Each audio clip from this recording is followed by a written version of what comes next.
Hey everyone, it's Marvin. Thanks so much for listening to Books and Boba. I just wanted to take a quick second to remind you that Books and Boba just launched our Patreon to help support our future endeavors. Rira and I have been running Books and Boba for the last 6.5 years, and we've always talked about wanting to do more, including expanding our content offerings, being able to go to book events and do more coverage. And so to help us get closer to those ambitions, we started a Patreon to help us grow and to better support books by Asian and Asian American authors. We are offering 2 tiers for our Patreon. The first is our regular Boba member coming in at $3 a month, which will give you access to our brand new Books and Boba Discord server so you can engage with your fellow Books and Boba Club members and also Rira and myself in real time. This is where we'll be aiming to move the bulk of our book club discussions, but rest assured we'll still have a presence on Goodreads as well. And our premium tier is our Honey Boba member tier coming in at $5 a month, where in addition to access to our Discord server, you'll also get access to our monthly Boba Chats, a bonus podcast where Rira and I and some guests will get together each month and have a more casual discussion on stuff that may or may not be book related, as well as answer some listener Q&A. Honey Boba members will also have access to a poll to help decide an official Books and Boba book pick once per quarter. So if any of that sounds interesting to you, support Books and Boba on Patreon by going to patreon.com/booksandboba. As always, Rira and I really appreciate your support. All right, thanks for listening, and I'm on with the show.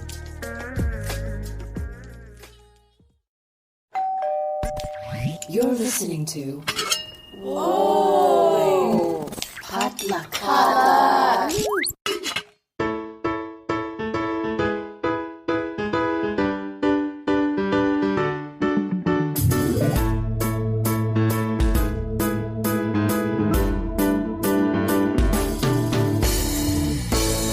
And hey, you're listening to Books and Boba, a book club and podcast featuring books by Asian and Asian American authors. And I'm Rira Yu. And for the first time, we have another podcast collaborating with us. Finally, we are not a hermit podcast. Yes, we have friends. So we have Marci and Ako from the Colored Pages Book Club podcast.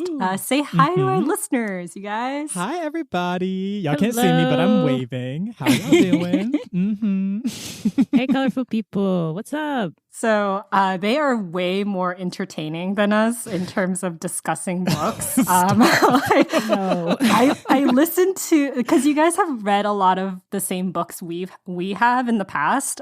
So I listened to your Grace of Kings episode and the Widows of Malabar Hill, and I just kept laughing, and I was just like, wow, our discussions were more serious.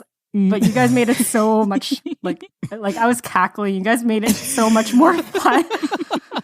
So definitely go check them out, you guys. They're hilarious. Thank you. Yeah, it's so funny you say that because I was listening to y'all's episode of Grace of Kings. Because when we were still reading the book, I was like, let me finish the book first and kind of do our episodes and see what they have to say. And I was like, oh, so y'all are just like fucking brilliant. Like I was literally listening to y'all's episode and I was like, bringing in all this context and historical references and just I was like, did I read the book? Because honestly, our discussion was completely different. But I don't even remember but thank you. About, yeah, I honestly don't I don't know if you guys have the same problem, but after we finish a discussion of the book, I forget everything. So when I listen to the episode later, I'm like, oh, I said that? No, it's immediately I stop pressing record on Audacity and I'm like, oh, well, that was just literally wiped from my memory. My brain's just wait, what did we just do for the past 2 hours? I actually have no idea. I mean, critical thinking and talking about things critically take a lot of brain power. So absolutely. Yeah. But thank y'all for having us. We definitely appreciate being here. We're excited to talk about this book because got some thoughts. Yeah. Got some feelings. Cannot wait to talk about it. We are here to talk about our February 2021 book club pick, She of the Mountains by Vivek Shraya. But before we get to that, Ako, I heard that you have a question for us. I do. Before that, I wanted to make an anecdotal story, which is that I saw that this was a Books and Boba. So, of course, being on the nose, I was like, I should buy some boba, which I did. It's very delicious. There was a whole rendezvous because I woke up late and I was like, I still need to do this, even though I have not allocated the proper amount of time to efficiently get this boba and get ready for the day. But I was like, I got to do it for the aesthetic of this podcast, and no one can see. So, an aesthetic that no one can see. Literally, none of you. We literally aren't even seeing each other. But I still love that you did that. I'm dedicated to the bit. But speaking of bits, I have a bit, which is a question for y'all. I was thinking earlier when I was rushing to get my boba, I was like, man, remember the early internet? Like, remember when like things weren't like coalesced in like 3 different places and like it was like the Wild West and you would go anywhere to any website and you'd end up in some like weird website that probably doesn't exist anymore. I wanted to know, what was a website from your youth that you went on that you still remember fondly? Oh man, this is going to be hard because I had a very restrictive childhood, I guess. Yeah, I don't really remember like where did I go? I mean, like I had AIM and I talked to random strangers. So yeah, like what about you, Marvin? You've been alive the longest out of all of us, so yes, I am old. Thank you. The website I remember vividly is a website called Madman's Cafe. And I don't know if you all remember this. This is back in like the early days when I can only go on the internet when I go to the library because we didn't have it at home. And it was a video game website that reported on news straight from Japan, specifically on like Squaresoft and Enix games back before they were merged. And so that was where I got my news on like Final Fantasy VIII and all the new stuff coming out. It's kind of it was an old website. It doesn't exist anymore, but yeah, like that's what I remember. Madman's Cafe at the Pasadena Library Computer Lab. That's so dope. I feel like I could almost feel the website. I was like, the dial-up, I hear it. Yeah. What about you, Marci? I love this question so much. Okay, so I'm kind of stuck between 2 websites. So I used to play like a lot of computer games. And so I remember like I think it was literally just like cartoonnetwork.com. Like they just had like a shit ton of games on their website. And I remember I would just like go in and play. Oh my God, there was this Powerpuff Girls game. Y'all. Yes, I remember. With the pillow fight one? Yes. Girl, we're talking about, yeah. Okay, let me explain it. Okay, so basically, there was this game where you were playing, as the Powerpuff Girls, and essentially like you were just like having a pillow fight. So you would like choose like Blossom, Bubbles, or Buttercup, and you would just like kind of throw pillows at each other. And it was like a very simple premise, but like really engaging. I remember like Ed and Nettie had this like food, like it had kind of a similar like cafeteria food fight game where you would like run around the cafeteria and like throw food at people. Like, I just like loved shit like that. So I was really into that. And then Miniclip, I feel like became miniclip.com, which is that shit still around? Is that? I have to look it up later. I have no idea. But it was basically, just like a game website. And I remember there was a game called Puzzle Pirates. Ako, we might have talked about this before. I'm not sure if we have, but it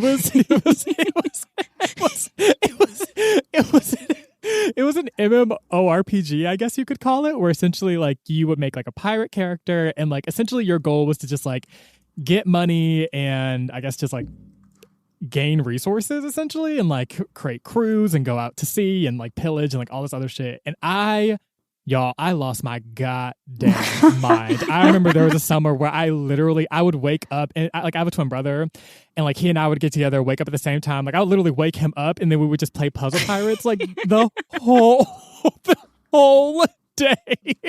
And like this went on for like 2 weeks. Like we like made friends and we would like rendezvous at certain times. Like we were just like really into it. And then after a while, we were like, okay, I think we can play Puzzle Pirates, but maybe not as obsessively as we've been playing it for the past 2 weeks.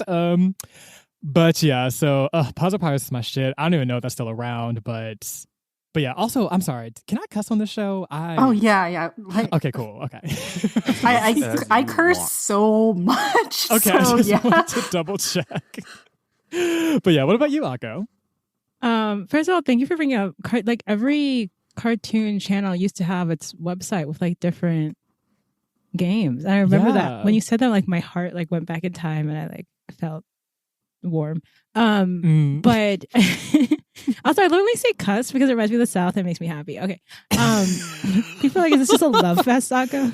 She's a Southern belle. What can I say? So. Also Southern here, technically. So. What was I going to say? Oh, yeah. I don't know if you guys remember. I have two as well.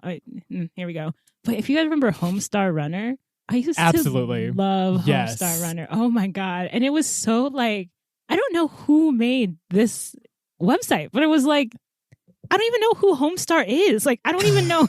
like, what is a Homestar? Was Homestar Runner a person? Like, he was like this. Sure. He was like a tall white character. Like, was he a person? He's a character. Yeah, it's a character that has like a weird lisp going on, and the breakout star from that show was Strong Bad, right? Strong Bad, females. I remember when that was. See, here's the thing, like, so because I have about 10 years on both Marci and Ako. Homestar Runner was huge back when I was in college because that was when they were releasing episodes every week, and I remember following that. So I really loved. I don't know why it was just such a like. And there's like this whole. There was like Strong Bad would have these like songs. There's this whole thing about Trogdor. And it was wild. So I love that. And then the other one, I don't know. This one is even more obscure. So let's see if anyone gets it. It was called legendaryfrog.com. And they would just like, oh my God, I loved it. It was this like very nerdy website where they did these like parodies of like Lord of the Rings and like, I can't remember what else. And The Matrix. And they just had these like really funny takes. And it was like all flash animation. Mm-hmm. It must have taken so much work to do. I loved it. It was so cute and funny. Let's see. I'm curious to see if I love this. I'm looking it up right now and I'm like, this is cute. Like, this is really cute. But it was definitely a time, like it wasn't. Yeah. So the Homestar Runner brothers were writers on Yo Gabba Gabba. They're brothers? What? This is so, wow. I didn't even think, I had like put it in like, I just forgotten about it. I didn't even think of them as like people who continue to exist and do Yeah, they were credited as the brother chaps on all their videos. So, yeah. That's wild. Man, I feel like all of the internet stuff that I did as a kid, like it still exists now. I was on fanfiction.net a lot. Yes. It's how I started getting into writing. I was in Soompi, which kind of sort of exists as a forum, but not really as much anymore. It wasn't just like a K-pop forum. You could also talk about college applications and, like ask people like, what was your GPA? What was your extracurricular activities? And you got to like meet random people. I was an admin of a K-pop forum. And I love this. I love this. I love this so much. And like all of the friends that I've met in this K-pop forum, I'm still friends with them. I talk with them every single day. So we've been friends for like over 10 years. So a lot of the internet stuff that I did as a kid still it still continues to live on. And I don't know if that's like a bad thing because it's like, am I still a kid? Is that why this still exists? But yeah, it's interesting to hear about all of these sites that I've never heard about. I feel like I have like a blind spot when it comes to pop culture. Sorry, keep going, Ako. Oh, I was just going to say that was what was so interesting about the early, I guess I'm saying early internet, but Marvin's like, the kids think they're the part of the early internet. But, the internet before, I guess, the consolidation of things is that you could be in so many far-flung parts of it. And like, I don't know, I think about it fondly because I feel like it was a way to find yourself without having to like rely on social norms. I don't know. I that's why I asked the question. It kind of reminds me of this book, Finding Yourself. And I feel like a lot of our generation did it through the internet. And baby boomers don't always understand that. Baby boomers are like, why you have to come for me? But I don't think they always understand that. And so like it feels like we never grew up, but we grew up differently. You know what I mean? So our memories and our adulthood looks different from theirs. Yeah, I mean, for us, for our generation, like the defining trait, I think, technologically at least, is we're the last generation to remember life without the internet, like an actual like recreational life without the internet, right? I think most of the Gen Z / Zoomers, they grew up with it. Like they grew up with the internet being a thing already, so they've already known like screens and stuff, even as like toddlers, right? Yeah. Yeah. Did anyone watch like Digimon? And now I'm like really Oh my out. God, yes. I watched so much Digimon as a kid. I actually wrote Digimon fanfic. I love it. I literally love it. You guys will never be able to find it, but because I've like buried my dark past as a fanfic writer. But yeah, go on. I feel like we all do that when it comes to fanfic, but I don't think we should because I think it's an exploration of self. But there comes with this odd feeling of like, oh God, this is so embarrassing. Another topic for a different day. Oh, Digimon, yeah. I think is so interesting because I think to Marvin's point, it's this conversation of a generation switching from the physical to the digital and trying to make that connection with a humanity, which is why like Digimon sits in such a weird space because there's a physical transfer of people into the digital world, not an avatar, a physical movement. And then, you know, in the movie, there's a physical transfer of the Digimon into the physical world. And it's this a generation trying to contend with what it means, the reality of the digital, it being real and in a way shaping the way we facilitate that experience. I don't know. And I think it could only happen at the beginning of the internet. I don't think it translates in the present. That's so interesting. It makes me wonder, I guess we're going to jump right into the book, She of the Mountains. It makes me wonder how different it would have been for the narrator if they were living in the time of the internet. You don't actually know like what time period that they live in, but it seems like it's before the rise of the internet. Yeah.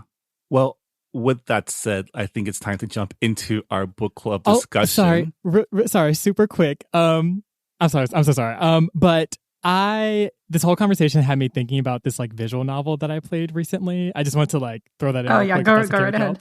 Okay, so there's a game called Secret Little Haven. It's like this visual novel that's like maybe like 3 or 4 hours, and it's literally all about you're like playing as this like teenage girl like exploring like fanfic online and just like kind of like coming to understand herself like throughout the narrative. Very much salient with this whole like kind of coming to understand yourself through the internet and like kind of finding your peers in your community. Highly recommend it. Just wanted to put that out there. That's it. Okay. I'm sorry. Marvin, please jump in. Don't apologize. It's beautiful. Just want to sprinkle that in. Yeah. Once again, we're here to talk about our February 2021 book club pick. So let's get to that. Rira, do you want to start us off with the book jacket description? Okay. So the book jacket description goes, in the beginning, there is no he, there is no she. 2 cells make up 1 cell. This is the mathematics behind creation. 1 + 1 makes 1. Life begets life. We are the period to a sentence, the effect to a cause, always belonging to someone. We are never our own. This is why we are so lonely. This is the opening to She of the Mountains. This is a beautifully rendered illustrated novel by Vivek Shraya, the author of the Lambda Literary Award finalist God Loves Hair. And the illustrations are by Raymond Beisinger, whose work has appeared in The New Yorker and The New York Times. And the book is about a young queer person who is exploring their body and their sexuality, and it interweaves the reimagining of Hindu mythology. So I was very afraid going into this book because it seems so intimidating with the poetic language, and also I'm not familiar with Hindu mythology, so So just from the get-go, I was terrified reading this book. I didn't think that I was smart enough to read it. How about you guys? Literally same. Like we picked the book. I was excited to read it, but I also was like, am I going to understand this? And I did. It was a really great experience. But yeah, going into it, I was like, I don't know. I was definitely a little bit like, I was worried. Yeah, just like how much, I guess, I would understand going into it. I feel like I didn't have any thoughts going into it, mostly because I didn't think that much. That's always a good strategy. I was like, well, there's a cover and now it's open. But I was really moved by this book. I felt very seen by the book. I felt very, I don't know. I tend to like get upset with romance novels because I feel like there's a certain narrative that's perpetuated, which is not fair. My friend was like, have you considered why you think that? I was like, I don't know. But this book, I felt like it said all the things, the gray areas and complexities that I've never been able to put into words. Yeah. I mean, for me, on approaching this book, I was more concerned because it was pitched to me as a poetry book, which it really isn't as much as there's a poetic style to it. So that was what was intimidating me because we haven't done a poetry book on this podcast before. But the style actually was fine. It was, I mean, in terms of the Indian mythology, I think I wasn't as intimidated because as someone who grew up watching like a ton of anime that draws a lot from Eastern mythology, I think I have a baseline, like very shallow knowledge of mythologies from a lot of Eastern culture. So I knew Parvati was like the goddess of life and love. I knew Shiva was the god of destruction. I kind of I've heard of, Kali and Sati through, like, to be honest, playing like Shin Megami Tensei games. Oh my, what? Okay, we gotta talk about that offline. Anyway, I'm sorry. Keep going. So like the names were familiar, but the retelling of those stories was really interesting to me. I found myself like I was interested in the I guess we could call it the core narrative of the protagonist. But I was also finding myself like, can we get back to the story of like Parvati and Shiva and Ganesh?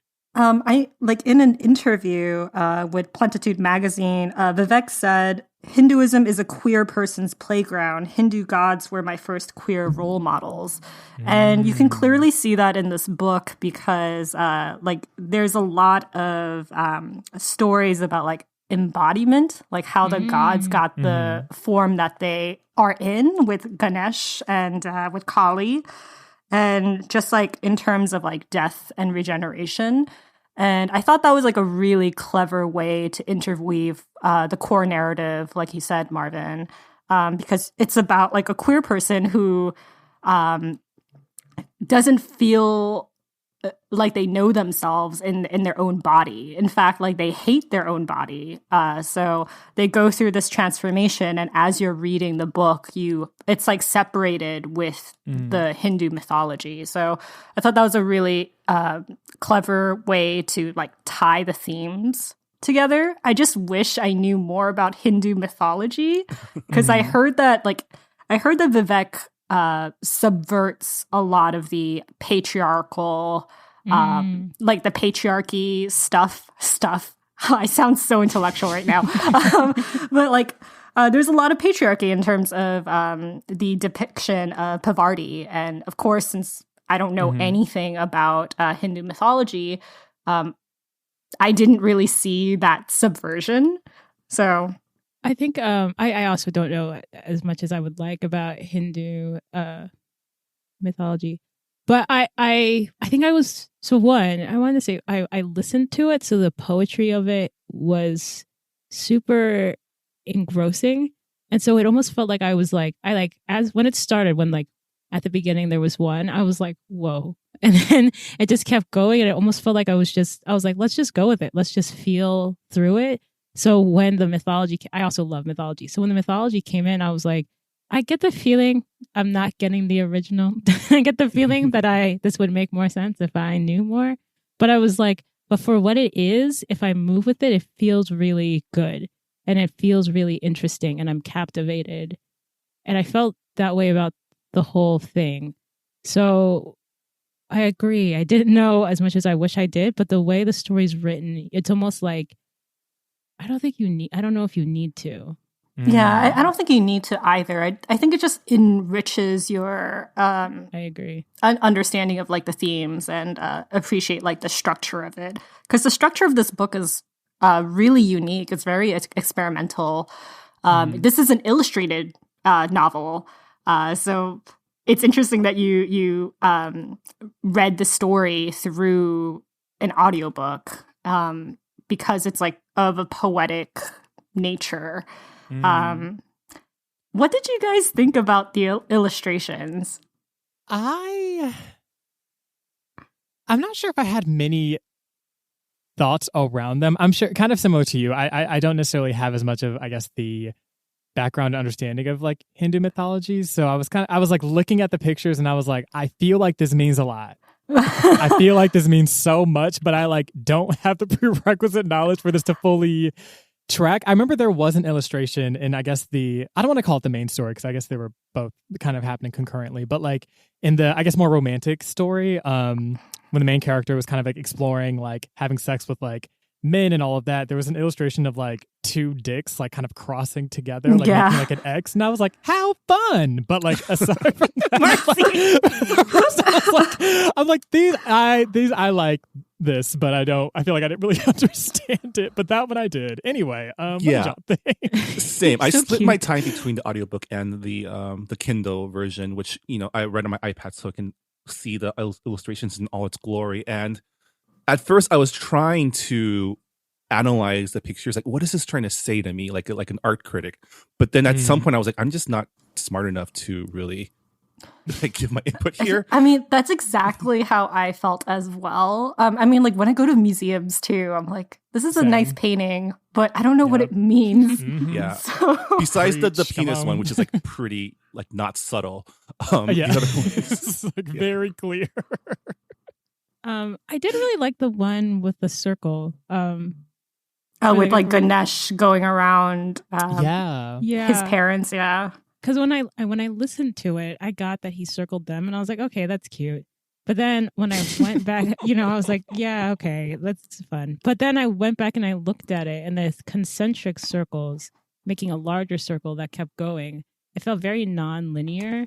And something was like, oh, I get it. Like, we're looking at this linearly, and the author's telling us, like, it's not linear. It's not straightforward. It's queer. It's nuanced. And I was like, I probably should have picked up the actual Kindle That's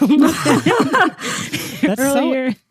Ako, I wanted to actually ask you, because this book uses a lot of like repetition to kind of emphasize things. Like, how was that in the audiobook? It's pretty intense, I want to say. Yes. I can imagine, because just reading that, it was really tempting to just skip all of that because it was repetitive, but I forced myself to read it out loud.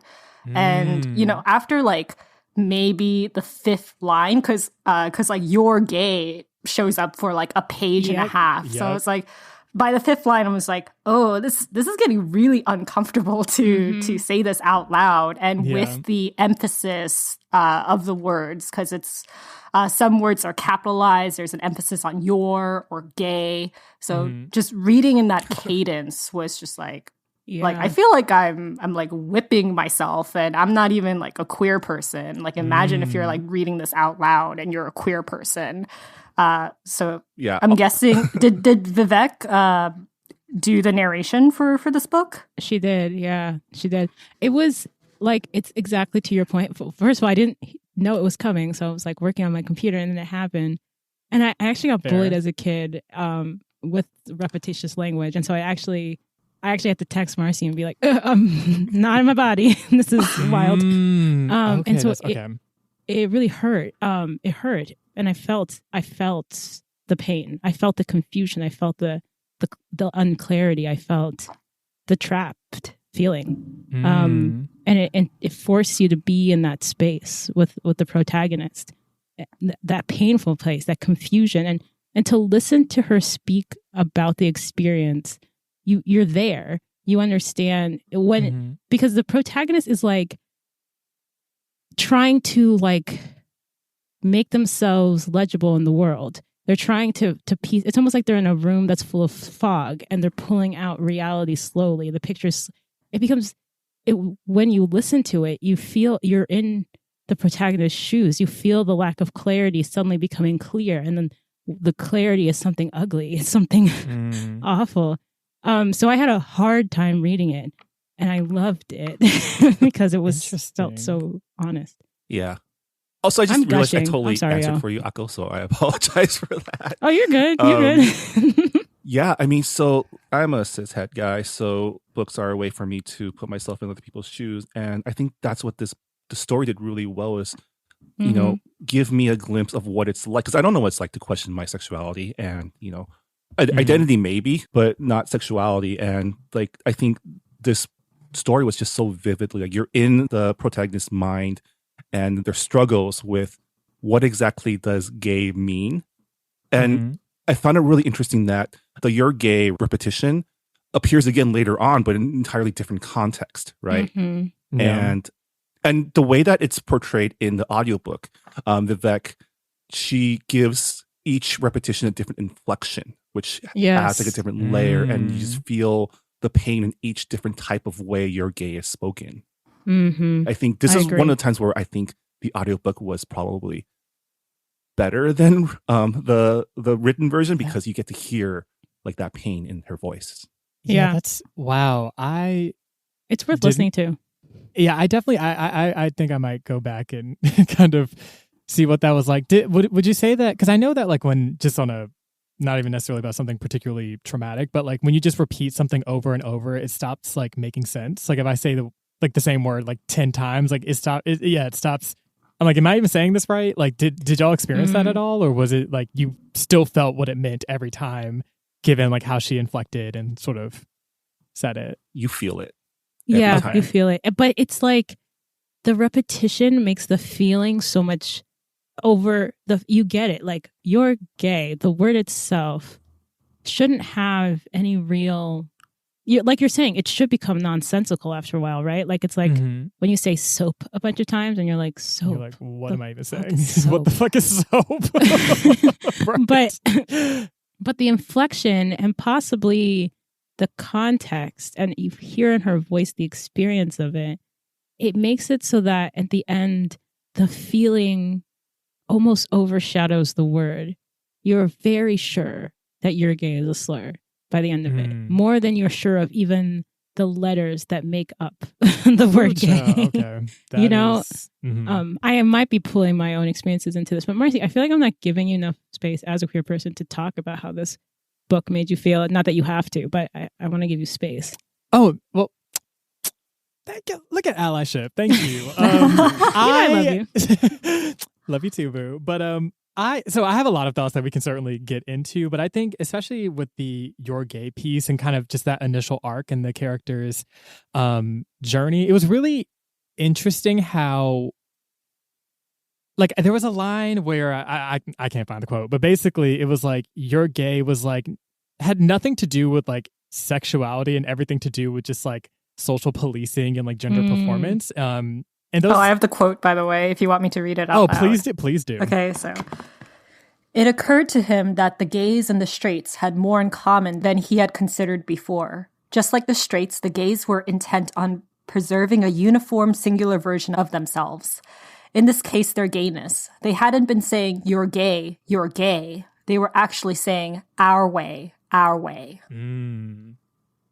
Exactly. And it definitely tracked just sort of from, you know, like things I sort of witness and things of how like it's like the way that that language is thrown around is it just has everything to do with like coercion and kind of getting people to conform to like gender norms and like performance. And it was interesting because even the character was like, yeah, I mean, I'm attracted to people with multiple genders, but like, what does this even mean? Like, literally was like, I literally don't know what "you're gay" even means. It's like before even having an understanding of the language and what it meant, like already having this slur, like it's not even like being gay is a slur or anything, but the way it was used was like, yes, pretty much the equivalent. And so I was like, this runs deep. This is like it's like hitting a little too close. And I was just like, yeah, this is it's just wild. And like I remember there was a quote, something to the effect of like, you know, it's all about just like removing any weakness or like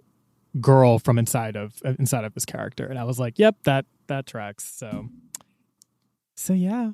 But... yeah, it's definitely rooted in misogyny, right? Because it's just like, oh, you're gay because you're quote unquote sissy. Like what does that even mean? You know, like what's wrong with being more feminine or having like more like traditionally like feminine qualities? Like that doesn't mean that you're weak, but you know, by saying that it is, like saying that you're gay, yeah.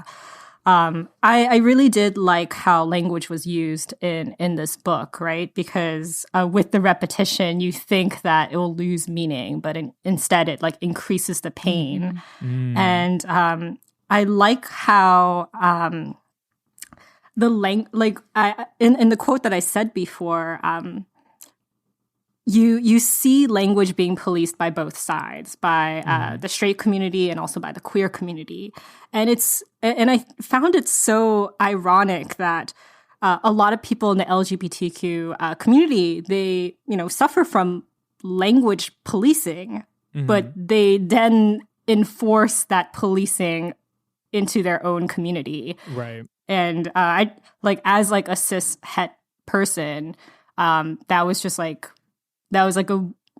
a nice way for me to see that pain, right? Like I could actually it was put in a way where I can empathize. Yeah. And I think this book is like a really good introduction to queer literature. If you haven't read a lot of books with queer characters or don't have a lot of queer friends or acquaintances in your community. Yeah, I would agree with that. I agree. I was going to say that, and Marci, I think we talked about this a little when we were talking about we are who we are.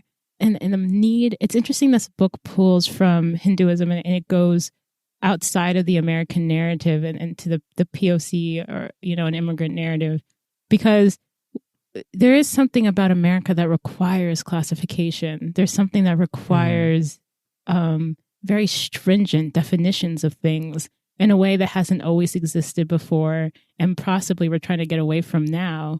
And I felt what the author was trying to do was kind of pull, she was saying like, it has not always been the case that these definitions have defined us. And when she was saying, 1 + 1, it's like she's calling on science, but she's also calling on religion. And it's a way of saying that we relegate our bodies to words that are newer than our bodies.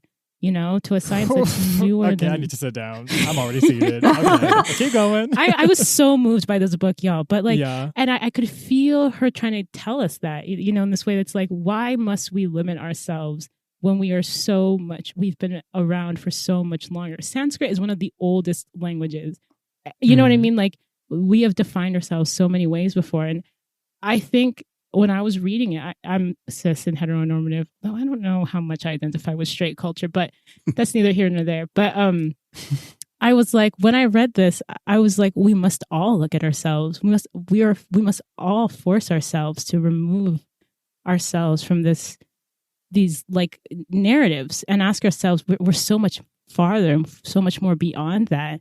And I think, I don't want to say one thing Marci has taught me, because Marci's taught me like a billion things. Oh my God, stop. But but Marci, like, freedom is that freedom, that work you've had to do to be free, because I don't want to discount the work, but in your body, you're always so free.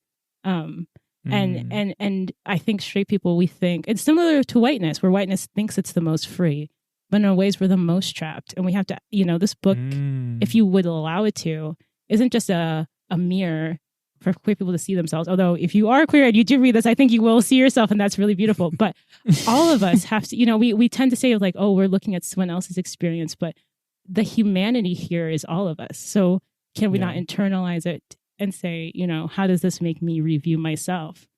Yeah. I mean, that's a good point. I feel like the way that I approach this work is to, look at it like it's a way for me to gain perspective on the queer point of view, but at the same time also translate it, because as a person of color in the United States, we relate it to our own experiences too, right? In terms of being marginalized, and even the narrative about language policing in the queer community, that happens in the Asian American community too. I'm sure it happens definitely. any community of marginalized people or minorities, where there's a certain way you're supposed to be, and that is different for everyone. And like, if you find yourself outside of that norm, you get like shut down a lot.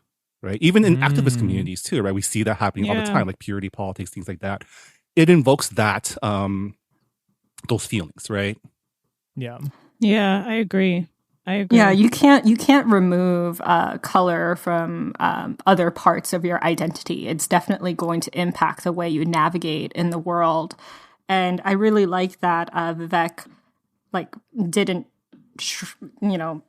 stray from that. It could have just been easily a book about about like a non-normative, a non-heteronormative love story about like, bisexuals and like a commentary on biphobia and bi-erasure. But Vivek put in the POC aspect of it, how it feels to be marginalized in already a marginalized community, in a community where like you feel unseen, but like there's like another layer to it. And we see this a lot in the literary community. We've seen, I think it was like recently too, this past month, a white queer author had said like, oh, they should like queer stories come before stories by POCs.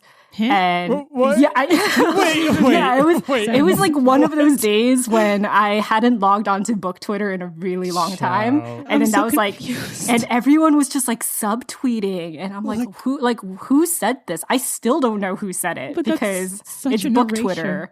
But yeah, it's like there is this tier system, right? It's like our stories matter more than this marginalized group. It's like white and straight, white and queer. Yeah. And then it's like queer people who identify as male. And it's just like all of these tier systems. And I liked how that was, it wasn't taken apart in the story. And I do like the fact that Vivek also mentioned, I have the quote here. And yet brown in and of itself had not yet registered as a real color to him. Brown was unremarkable, a non-color akin to a shade of gray. He had been blinded by another color, white. And I like the fact how the narrator, who is brown, he doesn't realize, like he doesn't really register the fact that he's brown until he's with his girlfriend, who is also brown. And I thought that was a really interesting contrast because he dates Smith for a while. And I'm guessing by like the name, it's like a white gay. Like I don't it's know. Like the most basic white guy. Could have been Brian. Like shit. Imagine the Hunter. Abercrombie model, and that's Smith. Yes. I mean, I feel like the narrator dunks on like white dudes a lot, right? Because the only other character that's named is another white dude that was his girlfriend's ex, Morty? I guess. Oh my God, Morty. And like his whole thing was like, that guy is like, he's mediocre. He's like, whatever. His face is trash. He must be good in bed because there's no other way she'd be with him, right? Oh my God. Morty sounded boring. I remember listening and being like, geez, Morty, like, can you get a personality? And you're like, Ako, you do not know Morty. And I'm like, yeah, I bet he doesn't flavor his chicken. Like, not that it matters. You don't have to flavor your chicken. I'm like, Morty could be vegan. And I'm like, not me caking for Morty. Anyway, Morty Rira, you were making a beautiful point. Yes, I agree. I want to make sure we circle back. Yeah, like, and like Vivek like mentions like, oh, there are like the good brown girls, right? The good brown girls who always dress like business casual, never like, they go to nightclubs, but they make sure that the nightclubs play Bollywood. And with the narrator, it's like, I'm alternative brown. I am the brown that traditional parents don't see as a good match. And, like that circles back to language policing, right? Like identity policing. And I thought like even as a non-queer person, I could really relate to that. And that's because I'm a person of color. It's amazing how these things intersect, right? Yeah. No, that's real. It's just, I have so many thoughts. Oh my gosh. But I love everything that y'all are saying about language policing and how, in a lot of ways, this book kind of showcased that, like, in a, I guess, traditional sort of Western sense, like coming out can sort of almost replicate going from like a small cage to like a slightly bigger cage. It's like there's this socialization process that, like, especially when you're of color and like, intersecting marginalized identities, like it can, yes, represent freedom, but like it feels kind of like a trade-off, like you're trading something in return, and that it's not guaranteed that you're going to have full visibility and like access to community just because you might align yourself with a queer identity. I think especially when you enter white gaze in the situation, the probability of that happening is a lot higher. So definitely appreciate that. But I wanted to talk specifically about the what you just said about sort of how the main character kind of came to understand and appreciate his brownness when he was dating his girlfriend. And I like that it kind of like that whole theme. I loved that it kind of subverted this idea of like, you have to love yourself before you can love anybody else. I've always kind of struggled with that, in that I understand the intention behind saying that, behind, you know, like a sense of like self-worth and like self-understanding and like self-reflection can certainly help in, you know, I guess presumably a romantic relationship. But also too, there's a lot that can be learned from our experiences with other people. We cannot always just by ourselves, like in solitude, like completely figure our shit out and be perfect. And then it's like, okay, well, ready for love. And it's like, but you can also like gain that from others. And like, I think to go through that process is a really beautiful one. And like, I think it also is really realistic of like, just being like, wow, like I really am learning so much about myself and like what I value in my own, like these shared characteristics that we have, like, it just makes me able to like access beauty more readily when I'm like looking at myself and thinking of myself and things like that. So I just like really love that, because I was like, yes, love yourself, period. That is fact. But also too, like, it's okay to like be sort of like, you know, in process while we're in these relationships, because frankly, we're always going to be kind of in process throughout our lives, you know. Like, there's not just like some golden era where we're like, perfect, figured out everything, like nothing to figure, you know, like, it's like we're always going to be figuring our shit out. So yeah. And like speaking of love, I think we're able to feel that message more of like, oh, loving yourself is important, but also people who we love can teach us to love ourselves more and to like explore ourselves, and it's kind of like we have missing puzzle pieces to our identity, and the people that we love are able to fill those pieces in for us. And but to like understand that love, you have to understand hate, I guess. And you see a lot of hate in the beginning of this book. In the beginning, it's from outside parties, but like halfway in, it's very much internalized. The hate has embedded into the narrator's psyche and body. And towards the end of the book, they have dysmorphia. And by dysmorphia, I don't mean the traditional sense of seeing yourself as like fatter than you look in the mirror. It's like they're literally seeing extra limbs and heads, like a tail and tails. And I thought that was like, I thought that was relatable, because I think everybody goes through self-loathing at some point. And they'll always see like the worst parts of themselves. And no matter how much you bury the hurt that bury like the pain that people inflicted on you, that's still going to be a part of you. And it's always going to like manifest in ways that other people can't see. Yeah.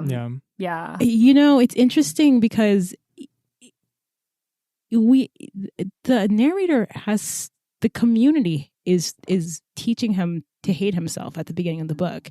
And yet society demands, and that's kind of what I feel like the author's telling us, then demands that you like alchemize that hate by yourself and become a full-fledged person by yourself to then be loved. You know what I mean? It's like a weird, it's not like the main character hated himself on his own with no community. So why must he learn to love himself without community?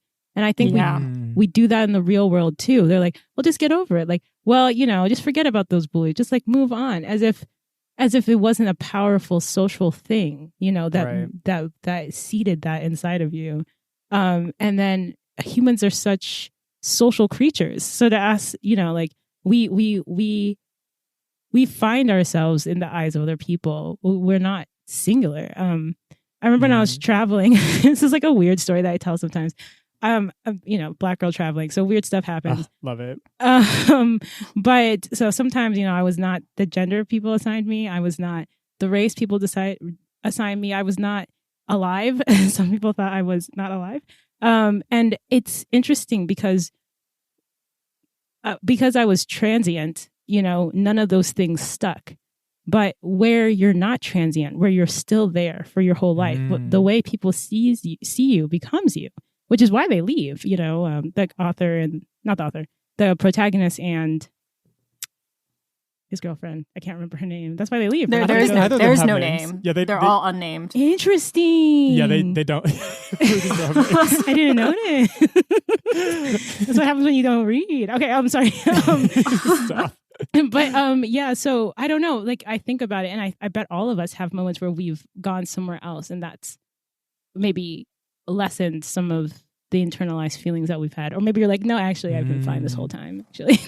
Oh no, I mean, I'll speak for myself. I certainly am not like, I've been great this whole time. And honestly, yeah, I think it's the experience of, yes, travel, but not even necessarily like always like being in another country, but just even like slightly switching up your location, like even being where you grew up, but like in another neighborhood or in like another space. It's like, there's something about just like being elsewhere that kind of allows you to really like decide who you actually get to be. Because it feels like so much, especially when you're like growing up in this kind of environment, it's like I don't even have a choice as far as like who I am. Like, y'all are like calling me gay and doing all this other shit. Like, I get, like, it's just like, where is the room for me to actually create that space for myself? So yeah, I wanted to add some context to that too, because this story takes place in Canada. The narrator grew up in Edmonton, which is in Alberta, which, for those who don't know, is pretty much the Texas of Canada. That's helpful to know, actually. Yeah, that is helpful. It's an oil-based energy economy. They're known for their cowboys and ranchers. It's a very rugged culture. And the interesting thing is the narrator and his girlfriend moved to Toronto, which is it's essentially like moving from Dallas to New York.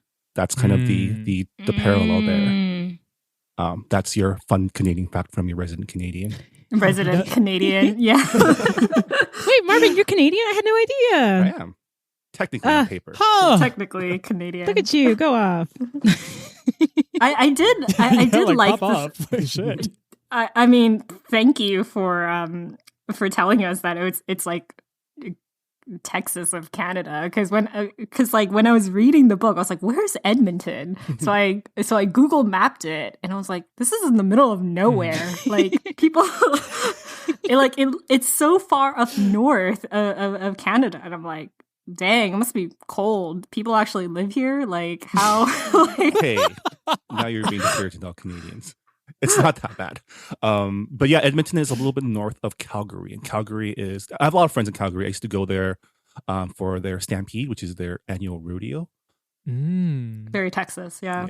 Yeah. I like low key, because I used to live in Texas for a while. Like, I had friends who were like barrel racers. So when you were like, I was like, oh yeah, the rodeo, of course. Like, I was like, oh no, this parallel is like wild. Wait, did you just say barrel racers? Yeah, barrel racing. It's like you get a what's horse. That? Your horse like goes around barrels, like in a rodeo. I thought they were like racing in barrels, like people got in barrels and raced. Okay, no, makes more sense. Okay, okay. But yours is like, I'm terrified of yours. Yeah, it sounds kind of fun. I don't know, it sounds kind of fun. Well, I feel like I sorry, in my mind, I don't know, I got Canada mixed in there, so I was like, I hope you're not going off like the Niagara Falls in the barrel. We've gone a completely separate direction. I've gone somewhere else entirely. Marvin brings back.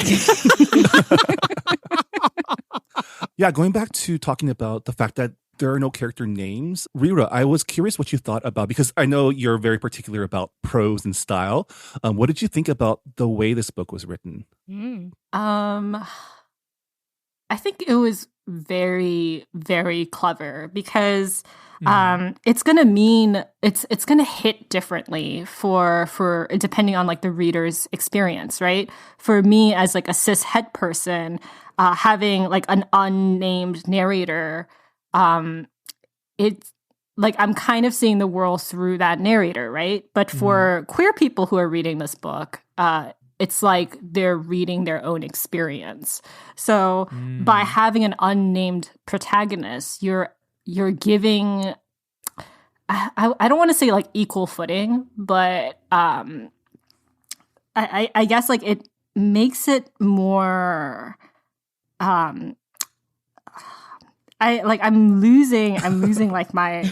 No, I think I know what Take you your mean. time. Yeah, you know what I mean, Yeah. though, right? Like, you're able to just get into the characters' heads more, and it's also like how this book explores language policing and how labels can be restrictive. So having an unnamed character removes like at least one barrier, right? So I thought the that decision was pretty clever, and also like Vivek is a multimedia artist, so she does music, she does art and poetry and books, and I know that for her other book, Even This Page Is White, it also plays with aesthetics. Most of the text is at the bottom in the margins of the book, and it's like a commentary on how oftentimes people of color are pushed to the margins, and there is like so much space that is created for whiteness. And I like, wow. So I really want to read that book too. So basically, I need to read all of her books. Is Right. what's Yeah, happening definitely. next. Yeah.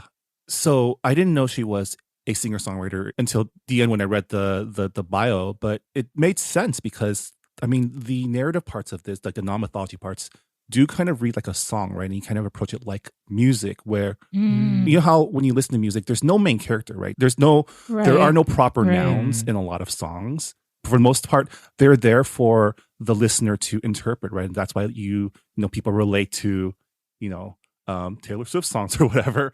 Like she's talking about me, This right? is my song, song about our love story. Yeah. Yeah. And the way that this book is written invokes that I guess technique where you can put yourself in the shoes of the main characters, and because they have no names, you can, I don't know, I feel like you relate to them more, right? You're more tuned, I guess, and it makes it easier for you to relate. Yeah, and something about not having a name, because it's so interesting, because like reading the book, I didn't feel like, oh, like I don't know their names, like what are their names? I just felt like they just didn't have names. I was like, oh, they just don't have names, like whatever.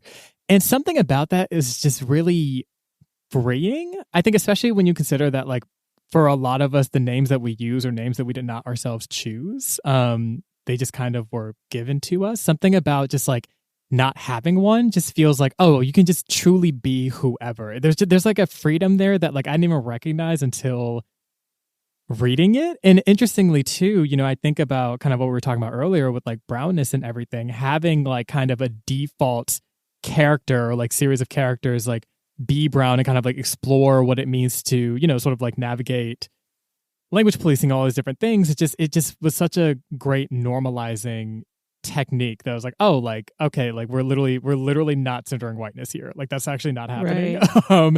And when white people are mentioned in the book, it's very, very obvious. Yeah. So yeah, but something about just not having a name is just like, wow, like what would that even be like? Because something like it seems like almost a name is like a summation of like who you are, and to not have to like have one, it's like you can kind of just, I don't know what I'm trying to say, but yeah, just like exist in any way, I guess that a name just sort of moves away from. Yeah, I mean, it helps you feel the story more. Yeah.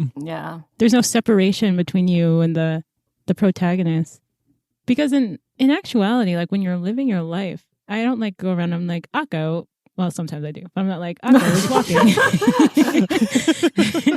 Ako is eating a sandwich. No, but you know what I mean? When you're your name isn't relevant to you. In fact, from the moment you're born, your name is the last thing that becomes you. You exist before you're named. Well, at least in your mind. I'm sure like when you're in the tummy or the test tube, someone is naming you, but you know what I mean, for you, from your perspective. No, that's real. And it's just interesting because I mean, even I think about literally like my own name, I'm just like, would I have chosen this name? Like if I just like that's true, right? Like what is like Marci is like not my government name, but like it's kind of a remix of, I guess, my government name that feels more aligned. But like even that, I'm like, would it have just been something completely different altogether? And something about like And I just think about that a lot. Like, what if my name was just like radically different from what it was? Like, would that change who I am and how I show up in space? I mean, people change their names for a number of reasons. Yeah. I have friends from like middle school and high school, and they went to college under a different name. And then when I talk to them again, it's like, it's always strange because they feel uncomfortable. Like, they're just like, are we talking as old friends, or are we talking as who we are now? But you weren't there when I was going through this transformation. So like, how do you, like, what do you call me? And yeah, it's just names are pretty powerful. And the thing is, like, we don't get a choice when we're born. We're just given the name that is given to us. It's our parents' hope for who we'll become, right? Like, for example, like for my name, I get this question a lot, and I can't really answer it correctly because I don't trust my parents enough. But like, people ask, like, well, what does your name mean? And for me, I've been told that it means like conqueror of the world, and it was given dope. I mean, I don't know if that's true because English translation is weird, and apparently the Chinese characters of my name are very uncommon. And since I can't read Hanja, like I don't know the full meaning. But yeah, like when I was young, because I was given a very rare and somewhat deep, meaningful name, my family would say, like, oh, you have to do great things because you have to live up to this name that your grandfather gave you. And I think it's the same for like a lot of other people. Like, for example, like if your parents named you Kyle and you decide to, not be like a cis straight head person, you're like, okay, I want to change my name to a more feminine name because Kyle isn't me. So yeah, like, people change their names depending on who they become, and it's never like a complete journey. You can change your name at any time. And yeah, I thought that was like a really interesting choice to remove that barrier for the storytelling purposes. Yeah. I don't want to be like colonialism again, but I like don't mind, so I'll do it again. That's fine. Well, the thing is, like, I do feel like other cultures and different times, changing your name has been allowed, right? It like, oh yeah, definitely. And I think the reason I bring it up is because I do think there's something about the Western, the post-scientific revolution, the idea of the empire and making people into statistics or things that are countable, so that like once you put a name down on a birth certificate, or like once you are that, there's no room for there's a solidification of it. It's like finite. Exactly, in a way that I don't think was always true. I think before, I mean, birth certificates are like pretty Western, right? Like a lot of Asian countries, like birth certificate is just, I don't know, like family genealogy. It's not needed. Yeah, like my name is a day name. Like I'm like, the name that's not Ako is a day name. And so every person has there's a day of the week. It's an indicator of the day you're born. It's a spirit name, but you have other names too based on ancestry. Names can mean so many things, and they haven't always been restrictive. But it goes back to the point about the Americanness of this, or I'm sorry, they're Canadian. Or Canadianness, oh North Americanness. The North Americanness. They're gonna come for me in the comments. They'll be like, "Oh, so you guys think you're from the United States?" Let's just say Westernness, right? Yeah, let's say Westernness. Yeah. Let's stick with that. Yeah. But yeah, I don't know. It's a newer phenomenon for names to be so stringent. So I guess pivoting a little bit, or not, I don't know. What did y'all think about the end, where like this couple that we were kind of been following this entire book, they end up breaking up because I guess the narrator is like, I need to like learn to love myself without you and all of that. I had feelings. Wanted to see what y'all thought. Was just curious. Well, I'm curious on your feelings first. Okay, because it seems like you have very strong feelings. Yeah, I was doing a lot. Okay, so basically, I guess I guess some of the feelings I have come from, I guess, just earlier in the book. Because there was a moment where earlier, the two of them were kind of getting to know one another, and I guess the narrator was like, oh, but like I'm too gay for you to like me, right? Like I'm like too feminine. Like there's no way that like I'm like completely illegible like to be with someone like you. Like if I'm seen as gay, like it doesn't make sense for us to be together. And she was like, we could actually just customize our relationship and have it be what it is. Like we can decide that it doesn't have to be based on like scripts. And so there was a period where he broke up with her because he was like, oh, like I think I'm gay / I think he also just kind of wanted to explore sexuality and stuff. And so they get back together eventually. And then at the end, he's like, oh, so I'm going to leave you because I need to like love myself and like learn to be who I am without you. And it just kind of felt like I said that in a way more callous tone than it was actually done. And it was way more like poetic and beautiful and like, whatever. But like, I don't know, I guess a part of me was just kind of like, damn, like I just really felt for her. I mean, we didn't really get like his girlfriend's perspectives, like her, I guess, POV and all of this. And I was just very curious how she would have internalized all of that or what sort of her response was. Because I was just like, yeah, like, I mean, I understand the reason, but it also is just kind of like,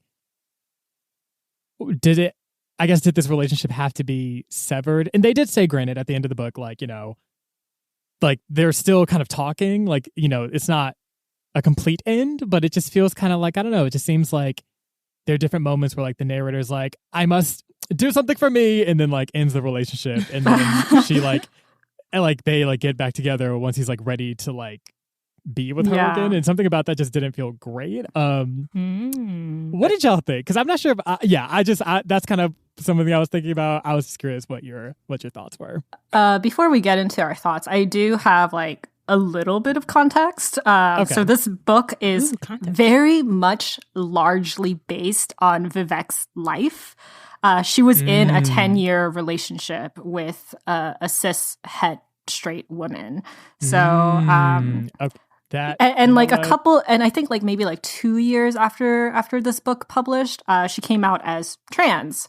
So like taking into consideration that this book is very much inspired by real life, it could just be that the main character, I don't know, it kind of leaves an open door to trans identity.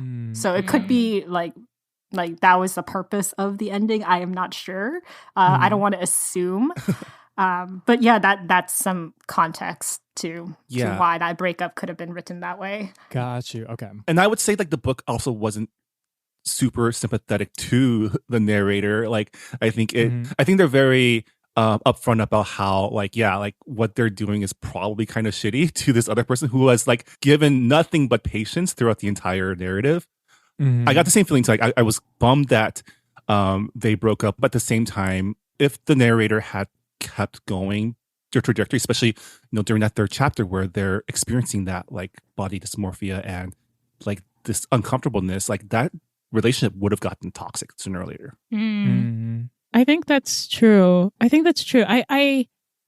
So first of all, I was like, no, but they're in love. No. But just that alone, I was like very hurt. Because I was listening to it while I was typing and I was like, you're like, it's coming. No. But I think that it first made me realize the amount of ways things don't last forever, but it doesn't mean they're not so significant to us, So I was like, that's part of life. Like someone who is so deeply important to you might not be there for your whole life. Everything's transient. But on the flip side, Marci, to your point, which I think is I'm going around it. It's the thing is that we hurt people in our becoming. We all do. And it makes me think of Obelisk Gate and Easton and the way she changes. I don't know if you guys read Obelisk Gate, but you can listen to our podcast episode or just read the book. I don't know. That's not even the first one. What's the first one called? Grace of... That's not it. My God, where am I? It's the Broken Earth trilogy. I'll continue. Anyway, but we hurt people in our becoming and we don't always apologize. And we you know what I mean? We don't, the fact that people change ungracefully means that there's shrapnel.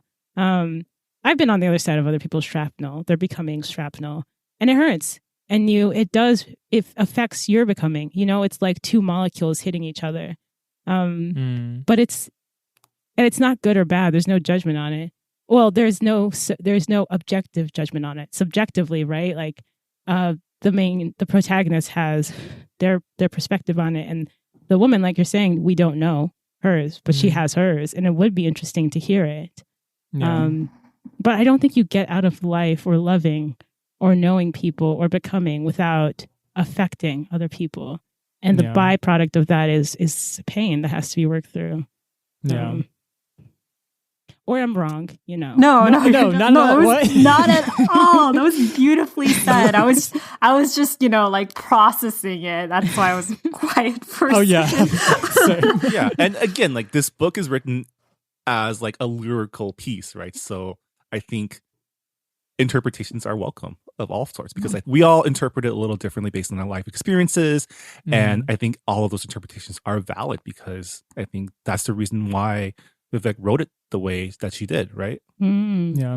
I do like you put it so beautifully, Ako, about like how we hurt people in our becoming, right? And like reading this book, it really made me question, because I have friends who came out as queer after college, or like much later after college. And, you know, this is like years and years after we first met and bonded. And it makes me question, like, have I hurt them in their becoming? Like, did I say something in my youth because I didn't know much better? I wasn't as well versed in the queer community or like the neurodivergent community. Have I said things that made them hate themselves or made them feel unsafe? And I think this book like really made me question that, right? Like especially like in there's like sections of the book where it's like written in script format. It's like scene 1, they're at a bar and like they're at a gay bar, and a gay person goes up to the main character and says, "Hey, you do know that like your girlfriend doesn't actually love you because you're gay. Like poor girlfriend. They're like the victim in this relationship. They're being duped." Or, you know, there's like assumptions made being like, maybe they don't have sex. I don't know. But, you know, like it made me question, like, did I say things like that when I was like 15, 16, when I didn't know any better? And I know, like, I know that answer. I most likely did hurt the people I love and probably made them feel unsafe and uncomfortable. And, you know, like now that we're older, you know, like these types of conversations about our identity, it's, you know, it's seamless. It comes out when we're ready. They had their queerness. I had like my mental illness. Like I didn't feel comfortable talking about it until I had like a mental breakdown and I had to go to the hospital. Like after I went through that pain, and also the pain of pushing people away and self-loathing, it just came out naturally. And I think this book really helped me examine how, I don't know, like Ako said, like pain is inevitable. It's part of growth. You're going to be the person who hurts the other person, and the other person is going to hurt you. It's a circle of life. I don't know. I don't know what I'm saying anymore. Wait, no, it's beautiful. This is all, I'm like, yes. Like, I just like it, and it's, and it's not to say that like we should, you know, become apathetic around like accountability or sort of, you know, this idea that like harm is inevitable. But I think just like, maybe just like the self-reflection around it, and it's like, okay, so once you understand that like you might have caused pain or harm, whether it was intentional or not, like I guess what do you do with that information? How do we process that? How does that translate into sort of how we go about our lives. Right. So I was gonna say first, I want to give like a lot of space to Rira's vulnerability, because that was like really beautiful, and like it was just really vulnerable, and I love it, and honest and authentic. The Color Page of Book Club is like honesty, authenticity, woo. But it's not an easy thing to do. So I wanted to say that. And the second thing is, like, the older I get, the more I'm like, you know what? I'm just never going to put a limitation on like an apology or a limitation on a reconciliation, even if the person doesn't want it. Just to, like if it happened 10 years ago and I remember, there's no crime in that moment where you're like, hey, me, insert dumb thing I did. Sorry. And if it might not fix everything, it might not fix anything, but it's almost like if the side effect of being human and becoming and changing is how we hurt people, then the remedy for that is atonement, or at least acknowledgement and attempts at reconciliation. And perhaps Westerners, caught myself, don't love to look back and discuss. And maybe that's what she's saying when she said, instead of this being a period, it's a comma. Perhaps we don't love to look back, but if we are going to be our true selves, then maybe we have to sometimes. Yeah, definitely. Not to throw too much shade, but like I've definitely seen this trend in book Twitter where like a white author would say something really questionable and they either double down on it or they'll just say a very like flippant apology. And it's like, we're not asking you for your apology. We're asking you to at least recognize the hurt that you've done and know that there's no way to undo that damage and to do better. Because really, like, just apologizing and just forgetting about it is not helping anyone. Right. Yeah. Right. Or like to apologize and expect that like, oh, you're just going to instantly be forgiven, or that somehow, like you said, undoes the harm, when it's like, well, it already happened. So I think the intention behind it is important as well, because there's also like, there's nothing worse than like, someone trying to apologize and, it being a shitty apology one. And then on top of it, they're like, well, you're supposed to forgive me now because I apologize. Like I did the thing where I was vulnerable and I don't like that. So you should like overextend and like perform forgiveness for me so that I feel comfortable. And I'm like, oh, honey, that's not, oh, sweetie, that's not how this works. Like, that's not how that works. So yeah. And think about it this way too. Like, if you feel the pain for something, or pain you caused someone, aren't you only breaking even? Like, aren't you only taking half of the burden that you gave them? Like, that's what I like to think. Like, if you gave someone pain and then in your apology you feel vulnerable and hurt, perhaps like in an alchemic way, you're just taking half of the pain that you should have taken at the beginning, or all of, you know what I mean? Or all of the pain. I don't know. Forgiveness and apologies are such a hard territory. They're such an emotional. It's a messy gray territory for sure. Yeah. I actually had, this is actually funny and it probably reflects pretty badly on me because I'm Korean. We know how to hold grudges. We've held grudges for centuries. We're experts at it. But I was severely bullied as a kid, and I like was it like last year? I ran into them through like a family thing, and they didn't remember any of the bullying that they did to me. Ooh, and wow. And they're like, oh yeah, like remember when we used to like hang out? And I was like, we hung out, but you also really hurt me when I was a kid, and you really like made me feel so small.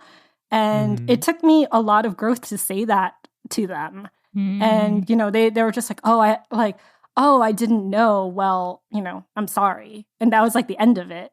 And what? I was just like, well, apology not accepted. It was like, it's okay. You're like, just be a better person now. Just, you're not the same person as you were back then, but it's just like, it's done. I don't accept your apology, but life goes on.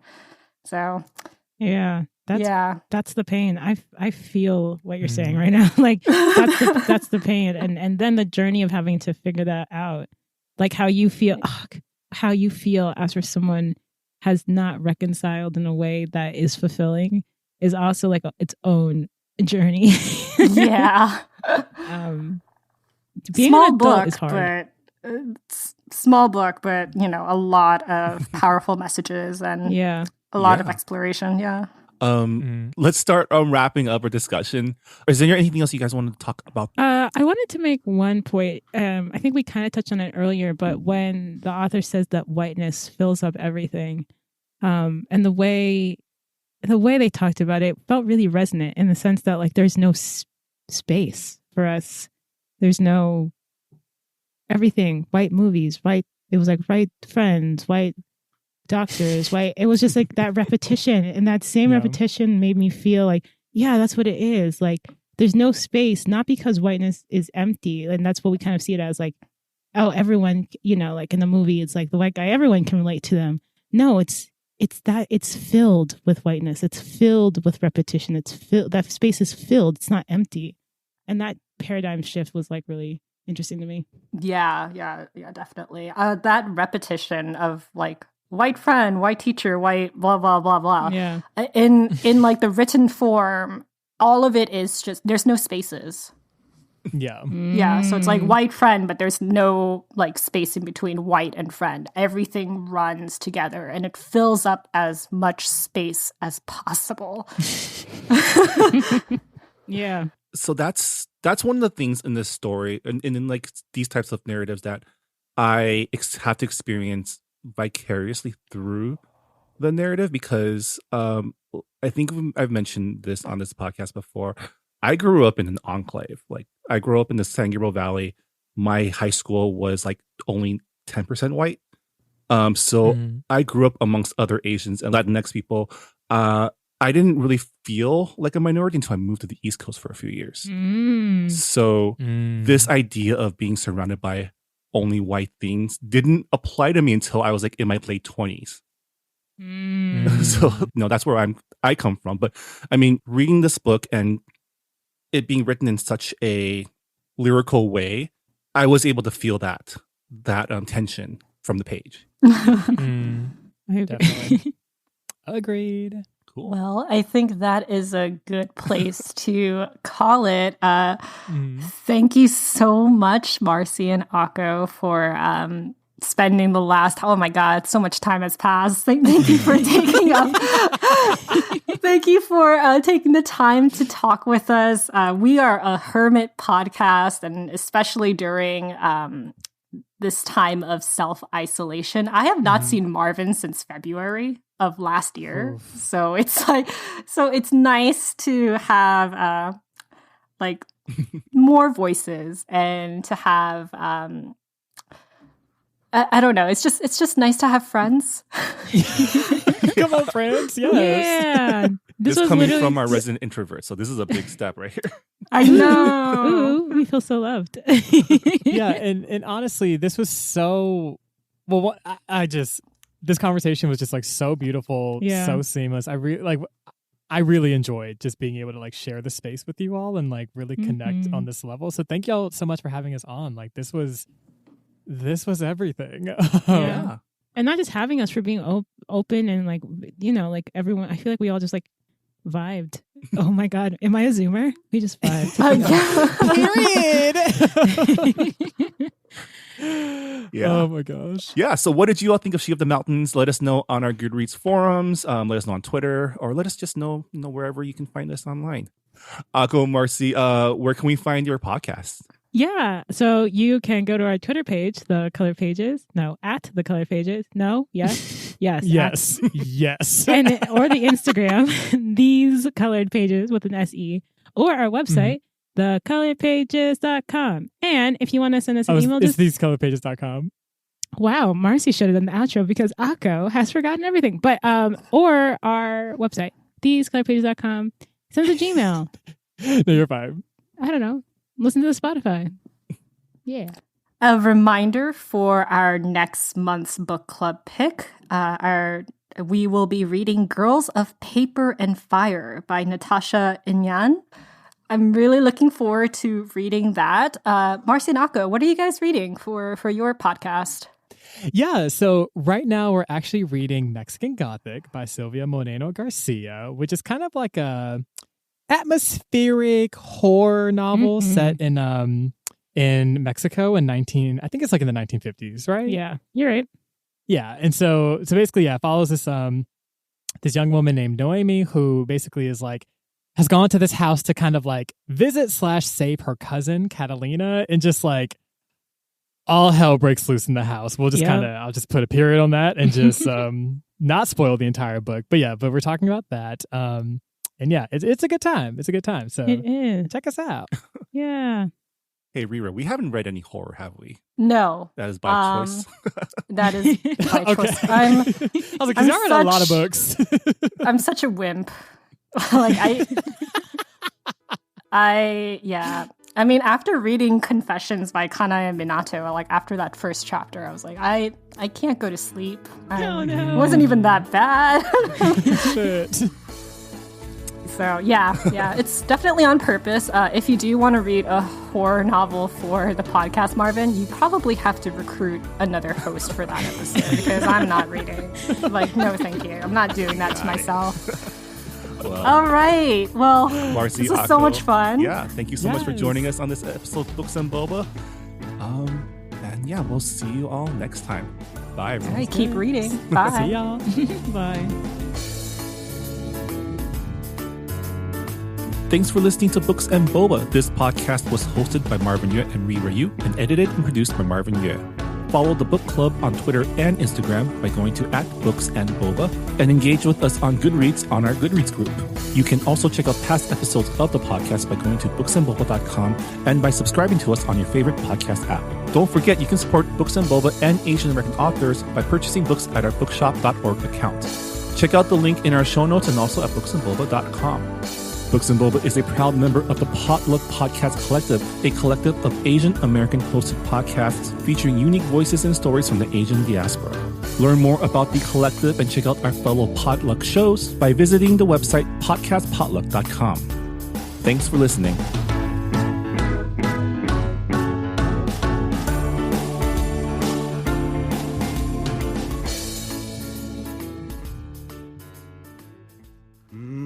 But we're still here, and we're going strong. It's an exciting time in Asian America. There are more movies, TV shows, books, and music reflecting us than ever. But all of these represent just a small slice of Asian American culture and experiences. So what do? Tell more slices. Asian Americana is a show that explores these slices of distinctly Asian American culture and history. We've talked about how Chinese Americans built California's Sacramento Delta, the art scene turns gallery institution Giant Robot, a play that explores the lost Cambodian pop music of the 60s and 70s, and, of course, boba, just to name a few stories. You can find Asian Americana at asianamericana.com or on your podcast app.